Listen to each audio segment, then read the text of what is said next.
माँ श्यामाकाली को विदाय देला सम्मिलनी वन परिवार धूमधाम रे भसाणी उत्सव अनुष्ठित।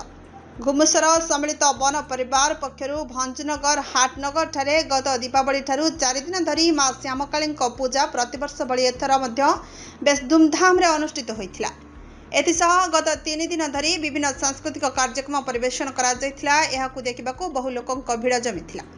एथिरे कंधमाल सांसद सुकांत कुमार पाणिग्राही, भंजनगर विधायक प्रद्युम्न कुमार नायक, सोड़ा विधायक नीलमणि बिसोई, एनएससी अध्यक्ष गोपबंधु महापात्र, उभय डीएफओ हिमांशु शेखर महांती और विपाशा पारुलंक समेत बहु मान्यगण व्यक्ति जोग देइथिले।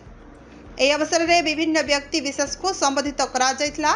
शुक्रवार मांकर भसाणी उत्सव बेस महा आडंबर सहकारे पालन करा जायथिला। डीजे ठारू दूरे रही पूजा मंडप रु मांकर एक विराट शोभायात्रा केवल पारंपरिक वाद्य और विभिन्न पशुमुखा नृत्य को नहीं भेजपुट खालासाही मेन रोड बस स्टाण्ड पार होई उत्तम घुमसर वनखंड अधिकारी हिमांशु शेखर महांती बासभवन में पहुंची। सेठारे मांकर पूजार्चना पर डीएफओ श्री महांती समस्तंकर मंगल कामना करी अश्रुल नयन में मां को विदाय देइथिले। यापरे भंजनगर जलभंडार में मां को प्रतिमा को विसर्जन करा जायथिला।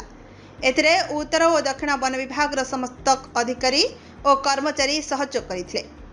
भंजनगर जेके पटनायक रिपोर्ट विकल्प समाचार।